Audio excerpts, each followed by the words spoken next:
What's up everyone, Thralls here once again. I'm Necrotic, and I have a collection update for you. Got another batch of jams here, some stuff I actually got at live shows, and generally just like orders and such, and stuff I picked up in stores, and even a couple that were given to me. So yeah, interesting batch of stuff. There's even one non-metal album in here, but I absolutely love it, and I think some metalheads will probably get into them. But anyway, just gonna get into this one. I'm still recovering from the Megadeth show. My neck is a fucking wreck right now, so if you see me wince, that's why. Centenary, Into the Graveless Beyond. This is the debut album from this Detroit death metal act. I actually picked it up at the Deicide show. They were the opening act, and as soon as I heard the HM2 tone, I was like, all right, I'm probably gonna dig this. And they had a absolutely awesome set, so I snagged this album. They have a new one that just came out, which I still need to order, but this was pretty much enough to whet my appetite, that in the live show. Straight up HM2 bloodbath, entomb, dismember worship. A little muffled. The recording isn't the best on here.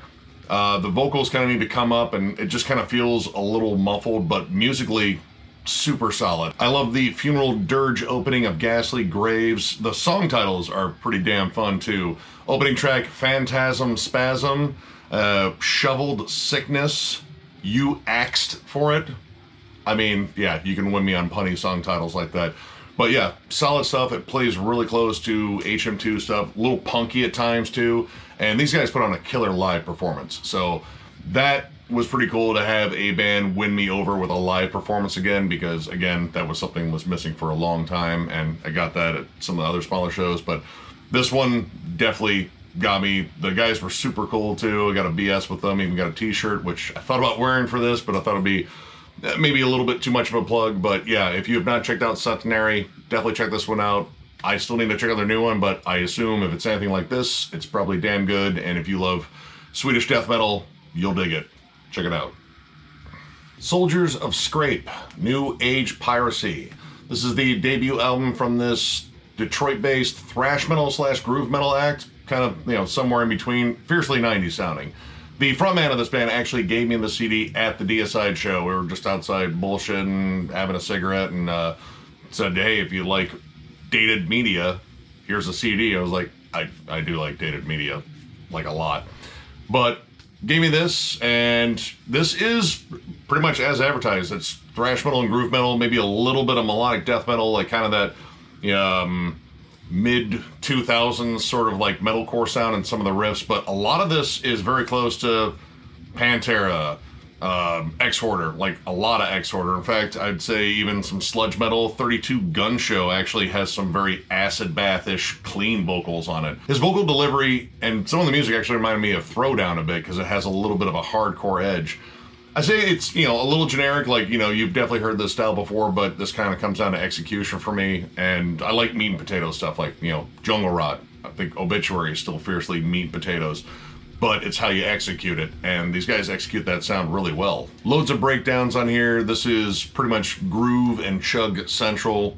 Did a solid job. I'm super glad he gave me this. This is pretty damn good. I definitely check out more about this band. I believe they are doing some tours in Detroit. I think I saw them pop up on a bill, but I don't know if it's kind of overlapping with another show, so I don't know if we'll get a chance to see them. But yeah, if you like 90s groove metal, if you like, a little bit of thrash, a little bit of hardcore, it's got a little bit of all that in there, and pretty solid. So yeah, definitely check it out. Alchemy of Flesh, Ageless Abominations. This is the debut album from this one-man Georgia-based death metal act. Came out on Redefining Darkness. That's generally enough of a lure for me to actually check out a band, because I really love that label. This was actually recommended by someone in the comments, probably by multiple people, I think. They pretty much locked on to my love of Morbid Angel and say, hey, if you like Morbid Angel, you should check out this band. And like I said, I'm reasonably sure multiple people said that, and they were right. This sounds a lot like Morbid Angel. I would say more the Steve Tucker era, like intensity, like Formulas Fatal of the Flesh and Gateways, but David Vincent's vocal style, I think, is closer in terms of the vocals. Either way, it is flat out intense as hell. The riffs are absolutely nasty. The production's decent. I don't like the sound of the drums. The drums kind of have I don't know, like just an odd sound to them. The bass drum especially, like it doesn't pack a big bassy punch, which That's definitely something I love in Morbid Angel albums, especially, you know, with Pete Sandoval's insane drumming. This one, while the intensity is there on the drumming, it's not in terms of the production. Like, it just feels like it's missing something. But the thing I really like about this is it's very groove laden. It's not just a blast beat fest. And there's some really solid, catchy riffs on here. The triplet chugs on Slipgates to Annihilation especially, that has such a big hook for me. And I really like the fact that the last track, Opener of the Way, kind of has this cool incantation, Death Doom vibe. Like, there's a giant slowdown at the end. Really good about, like, making the atmosphere very creepy, but just packing on brutal riff after brutal riff. Solid stuff. I really dig this.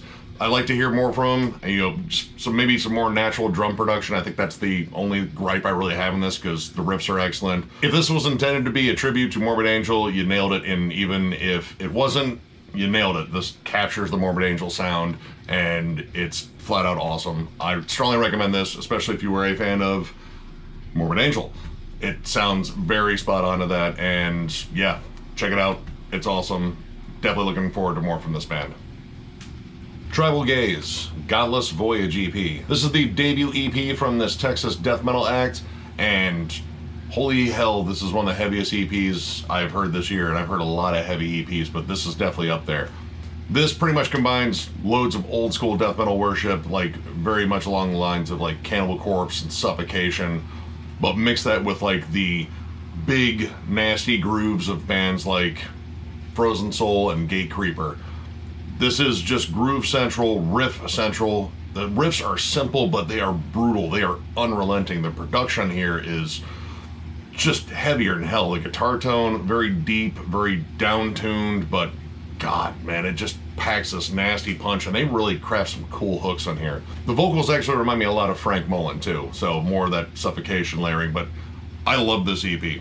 Every track on here was absolutely awesome. It's about 23 minutes, so the songs are relatively short because there are 6 of them on here. This came out on Desert Wasteland Productions, and I know a lot of people have been talking about this one. I finally got around to getting it, and yeah, hype deserved. This is absolutely awesome. I'm definitely looking forward to more from this band. I definitely want to see this band live because these songs are flat out crushing. Strongly recommend checking this one, especially again if you're a fan of any of those bands I mentioned. It packs so much punch to it. I mean, if you just want brutal, groove-laden, breakdown heavy death metal, my God, this EP, it's gonna fuck you up, but in a good way.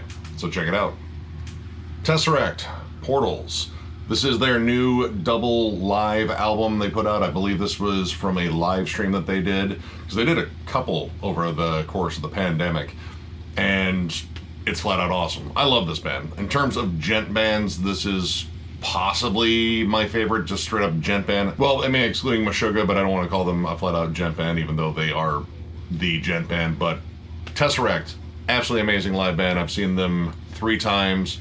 They put on an amazing show, and they absolutely captured on here. The live production here sounds fucking flawless. And it's really cool hearing Daniel Tompkins do the stuff on Altered State. I was never a big fan of Ash Avelson's vocals. I just thought they were too high register. Daniel's are still high register, but I like his delivery a lot better. And it's really cool that they actually track this, so all of like Concealing Fate, they have all 3 parts as one track, so you just get the one track without the track breaks. I actually really appreciate that because I like hearing that continuous flow without just like a track break and such. I'm generally not that big into picking up live albums, even though I have picked up some live albums here recently, but this was absolutely awesome. Pretty much a flawless performance. And yeah, I mean, if you already love Tesseract, then you probably know how good this already is. If you've seen them live or any sort of live footage, they're amazing.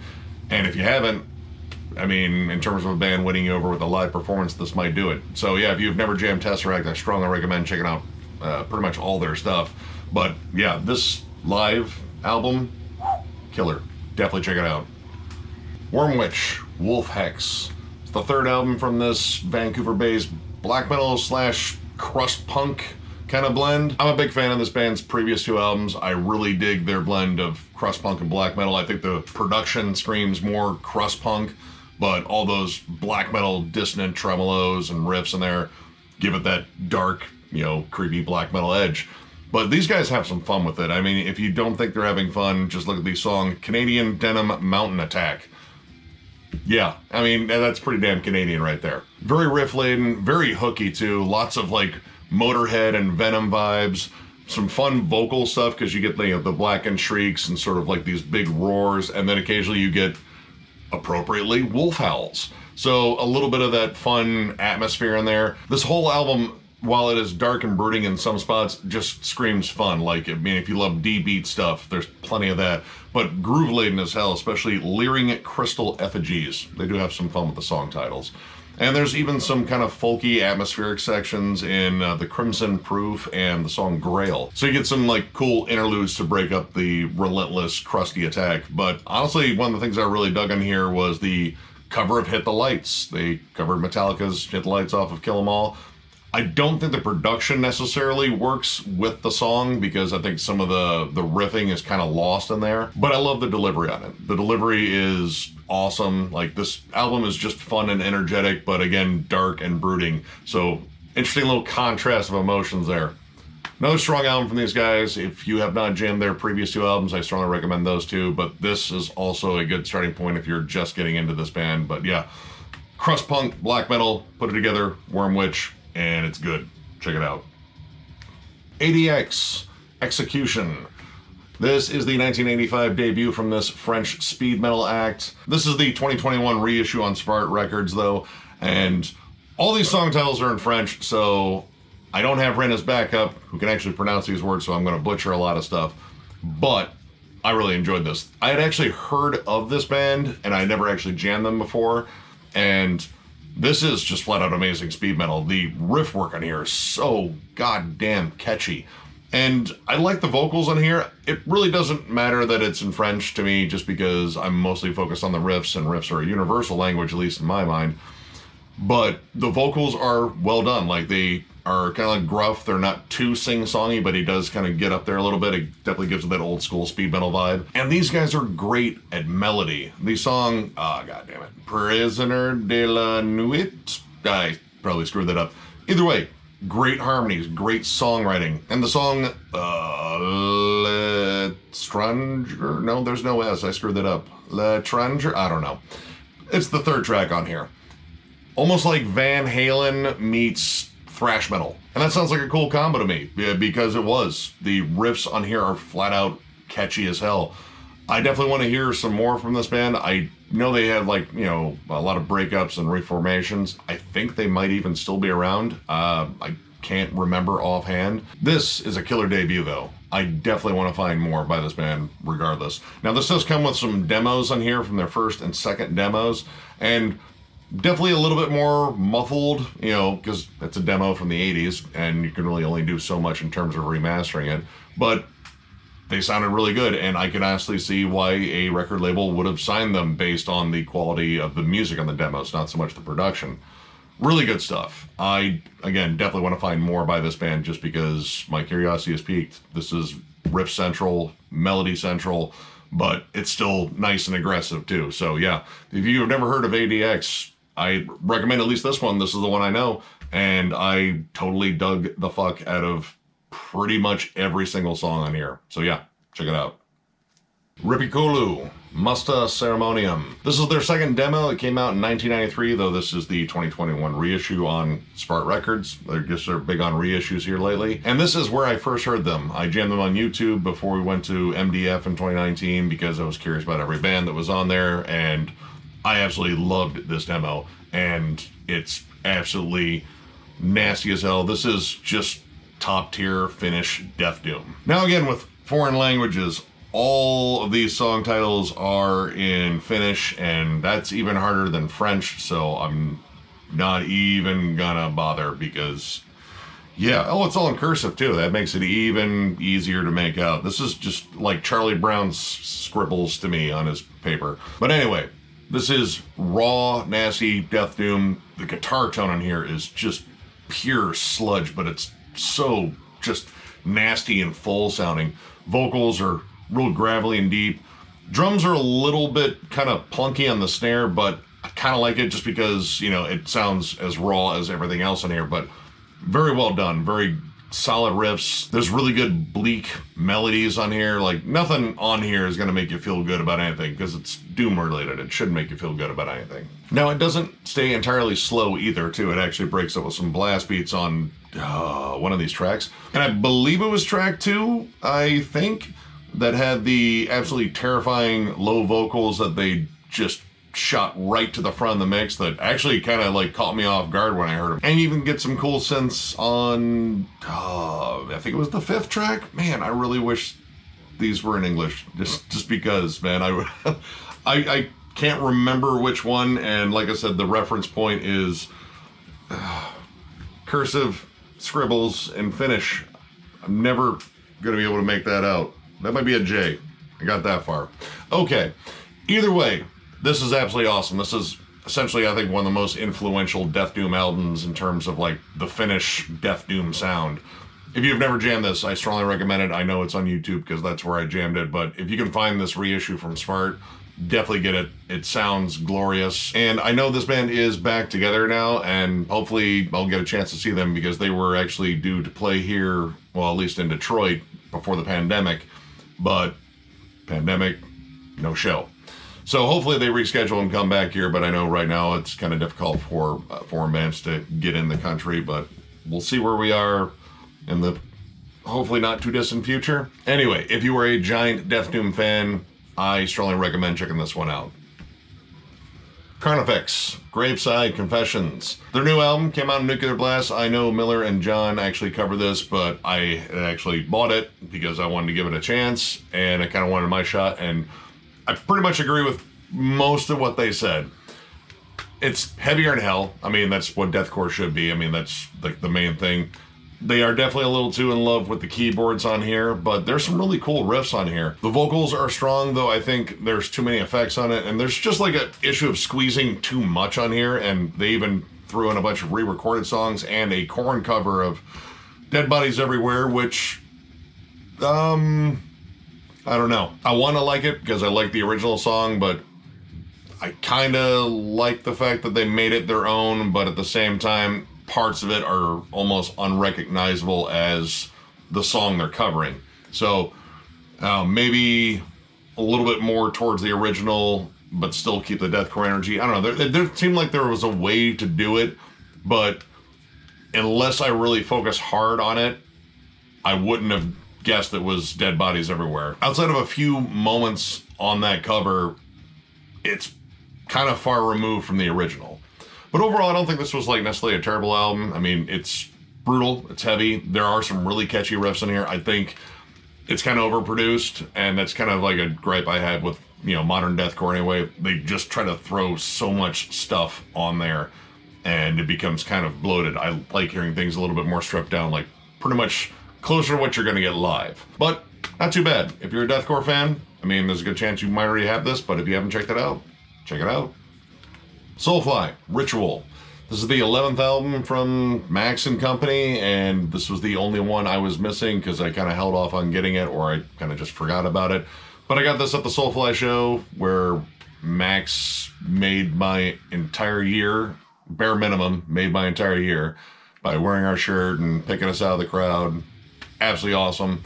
So I decided I had to pick this up, and honestly, I'm super glad I did because this is really good. There is a nice return to like thrash metal on here. Like there are some spots on here that flat out remind me of, you know, stuff on Beneath the Remains, Rise, Schizophrenia, especially Dead Behind the Eyes. And of course it's a Soulfly album, so you have to have guest stars. And this time we have Randy from Lamb of God, Ross Dolan from Immolation, and Max's son Amadeus from Go Ahead and Die. And I really like Ross Dolan's contribution here because the song that he's on, his section is really interesting because they put like a kind of punky D beat for the section he sings on, which I didn't think I'd ever hear Ross actually do vocals over something like that, but it does alternate between more death metal moments. And Randy is on Dead Behind the Eyes, which I think is one of the best songs on here, that and The Summoning. This really reminds me a lot of the stuff that was on I would say probably Dark Ages and Enslaved, like they just decided to get much heavier. And I think it's kind of a little bit more all over the place. Like, the title track is definitely, more of that straightforward groove metal sound, but then you get stuff like Feedback, which is pure Motorhead worship. This is honestly probably pretty up there for a lot of the Soulfly releases for me. So yeah, killer album, Max. Looking forward to hearing what they do next. I mean, we'll see who's going to be the permanent fixture in Soulfly's lineup as far as the other guitarist. A lot of stuff going on there still, but awesome album. If you haven't checked out this one, I strongly recommend checking out this one from Soulfly. This one fucking whoops ass. Check it out. Farmacy Elixir. This is, I believe, the debut album from this band. I know they're from Idaho, and they are a female-fronted groove metal act, and I think a couple of the members are actually live touring members for Green Jelly. And outside of that, I know nothing about this band. It's very underground. I got this actually free from my buddy who runs a record store. He just gave it to me. I was like, yeah, someone dropped off this, and here you go, you can have it. That was pretty much it. And initially I thought the band was Elixir and the album was Farmacy with an F, but I don't know, apparently they just kind of flipped that around. This is not great. I don't know. There's nothing on here that I'm really into. Like, there's some, decent kind of chuggy riffs in here, but the riffs are very bland. Vocally, you got clean and harsh vocals, but they never really kind of like deliver a big giant chorus, and it never really gets heavy enough to just feel like, kind of brutal there for a moment. The very dry production here doesn't help. Like, there's just not much to it, and they like to pepper in way too many interludes. Like, there's a lot of interludes on here, and they don't really add anything. Like, I guess they're supposed to be the lead up to the next song, but they really don't do a great job there. And when it comes down to like lead melodies on here, there's a fair amount of sour notes on here, and it isn't like intentional like dissonance. It sounds like they missed it, and then they didn't go back and retrack it. They just kind of stuck with it. And the sour notes aren't limited to the guitars. It's also in the vocals. There's some kind of rough vocal harmonies. They said they were heavily influenced by, let's see, Pantera, Megadeth, and Ghost. But not really the best parts of those bands show up on here. Though I can definitely hear Pantera, because the main riff on the song Sinister is pretty much the Yesterday Don't Mean Shit riff. Like, it's really, really, really close. Like, bordering on, like, yeah, you kind of took it. But again, this is just my opinion. I still urge you to check out this band. I'll leave a link for what I can find, because again, this is pretty underground. Like, this, yeah, I don't think was even released on a label. This is probably self-released. It's definitely not for me. And I'll pretty much leave it at that, and I will leave a link down there as well as links to all the other stuff and let you form your own opinions. But yeah, not a fan. But yeah, still check it out, give them a chance. The Absence Coffinized. This is the 5th album from this Tampa-based melodic death metal act, and I was already a huge fan of them, but when I saw this album cover and I recognized the artwork, I had to actually double check just to make sure, because I had a good feeling it was. They got Chad Worley.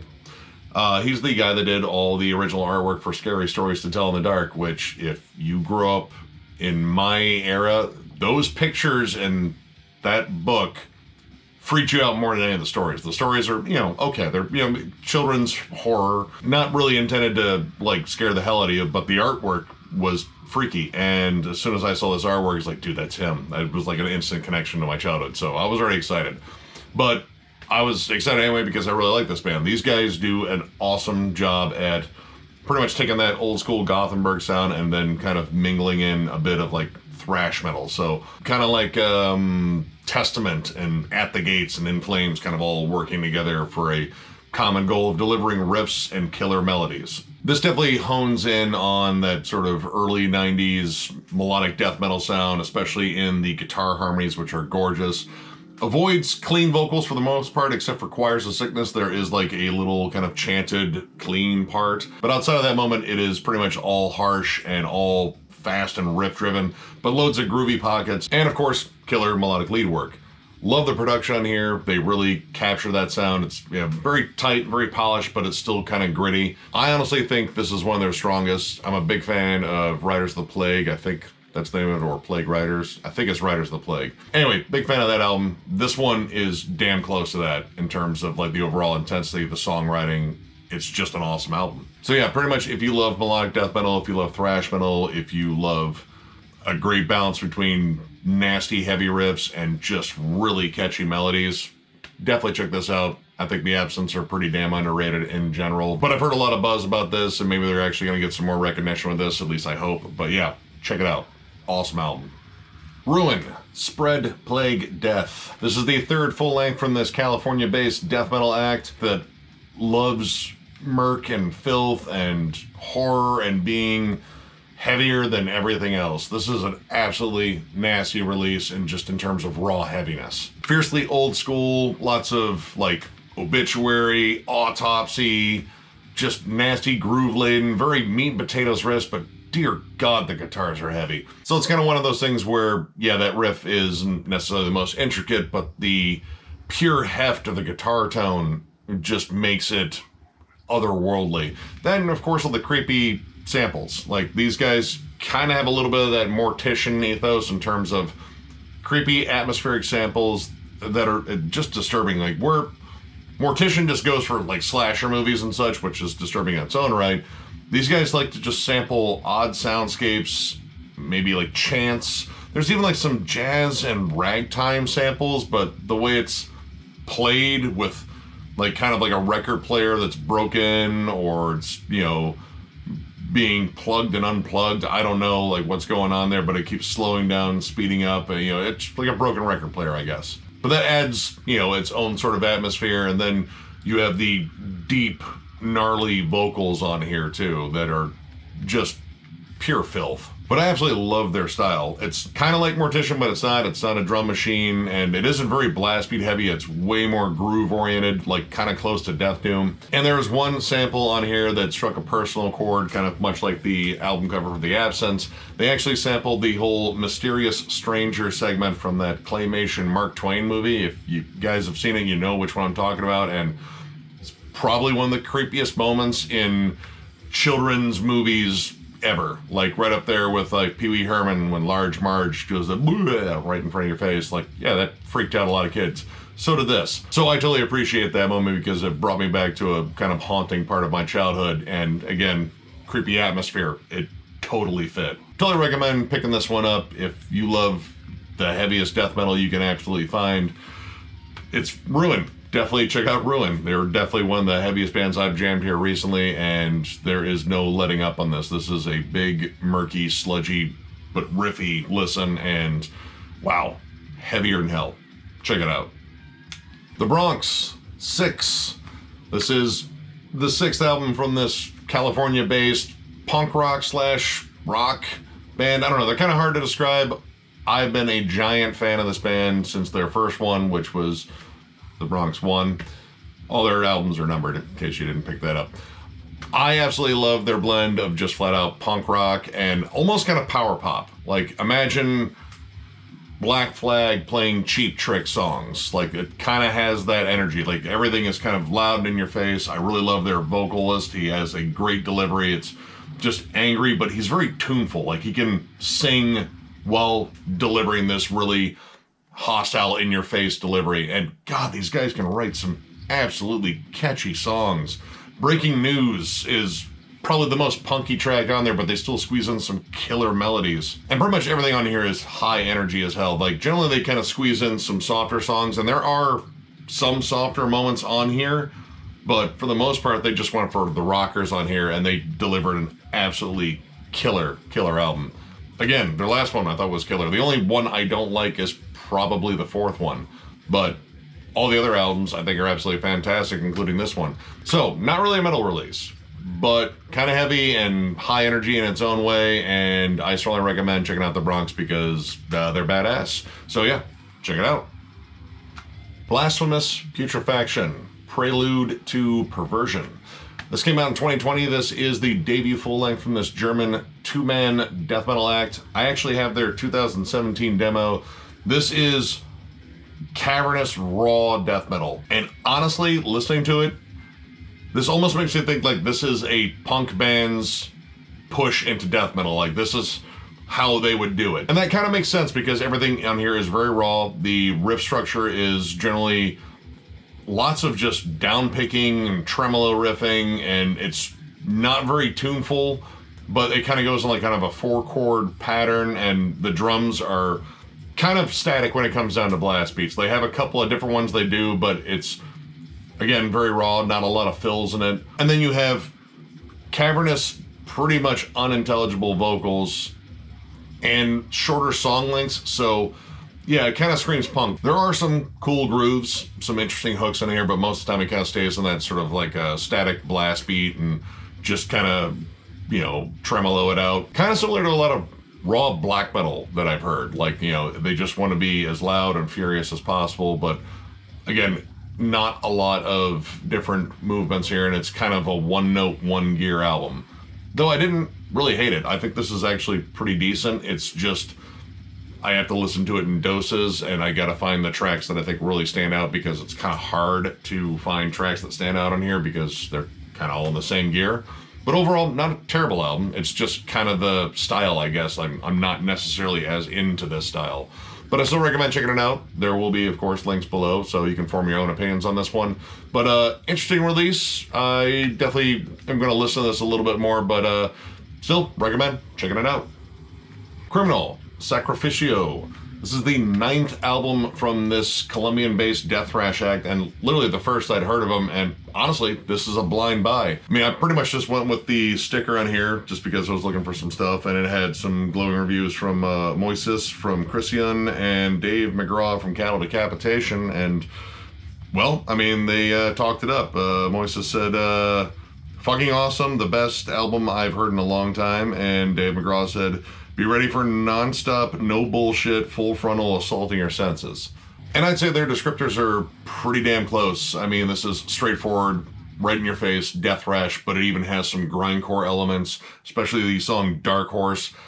Something about that just screams napalm death and lock up. And I think it might be some of the guitar work. There's some like interesting, like dissonant riffing that screams Mitch Harris' style. Really enjoyed listening to this one. This is just a nasty, in-your-face album. There's really no breaks on it. These guys are just pummeling you from track to track, but some really cool riffy hooks on here, some pretty solid lead work.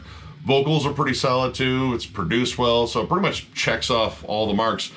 I just kind of checked this one out just because I had never heard of this band, and I mean, this is their 9th album, so I got some work to go back in terms of hearing all their other stuff, but yeah, this was not a bad start. I strongly recommend checking this one out. It is just aggressive as hell, in your face at all times. Do not expect any breaks, and I mean, well, trust Moises and Dave McGraw. They sound like they knew what they were talking about. This was pretty damn accurate. So yeah, check it out. And finally, we have Sepulchral Rites.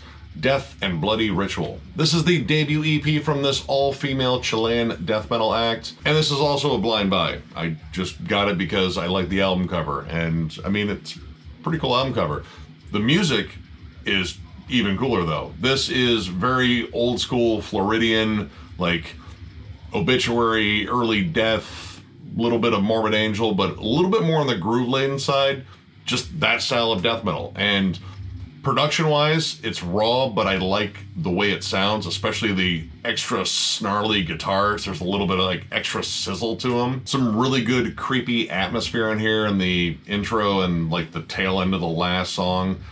But at least the intro is musical, but it's just this weird chanting, and it's, I don't know, it sounds weird. It sounds like something I'd heard in like some like Indonesian horror movie or something like that. Like, I don't know, it kind of has that feel to it. It might be a sample like that, but I like the overall feel. Like, it was very effective. This is a little bit on the compressed side, but in terms of style though, I really like the fact that they leaned heavily on, I would say, like more late 80s than the early 90s. This still has like a little bit of that leftover thrash metal that was still like really in death metal at that time, and I like that kind of throwback. But regardless, either way, you're getting killer riffs, whether it be more death metal or thrash metal, and I mean, it's death or thrash metal. I love both, so yeah, they win. But yeah, I dig it. Every track on here was really cool, and definitely looking forward to hearing more from the band in the future. So yeah, if you like old school death metal, and you like maybe that late 80s sound in there too, a little bit more than like the early 90s sound, because a little bit different, definitely check this out. Really good stuff. Alright, that knocks out another collection update. I actually have a stack that I'm looking at right now that will be the next one. And plenty of stuff in there. I actually hit up some distros, still waiting on stuff to show from Bandcamp. And that's mostly for stuff I've already reviewed, though there are some other pickups in there, and looking forward to getting to those. Still working on the Incantation ranking. That is going to be a tough one. I have listened to all those albums multiple times now, and I still feel like I have no idea where I'm going to rank stuff. But it's going to come together, and it's going to be a particularly fun one. So, if you enjoyed this video, give it a thumbs up, and if you are new to the channel, subscribe, because we do stuff like this all the time. We're also on Patreon. If you'd like to help us out there, we would much appreciate it. There will be a link down below in the description. There will also be a link for the giveaway down below. 7,500 subs, and we're going to give away a stack of 8 CDs, including the new Cannibal Corpse CD. Thank you guys so much for getting us this far. We're over the 7,200 mark, so this giveaway is going to happen relatively soon. And again, I'm just kind of blown away that this actually took off somewhat, at least in my mind. You know, 100 subs sounded like about the right amount for us, but here we are over 7,000, and it's all due to you guys, so thank you so much. And of course, we still have some shirts available. If you would like one, hit us up on thrallsofmetal@gmail.com. Still got some extra larges, double X, maybe a small. You know, pretty much the same thing I say every time. But if we do have those, hit us up on that Gmail, and we will get back to you and hopefully sell you a shirt. So, with that, thank you all once again for watching, and we will catch you later.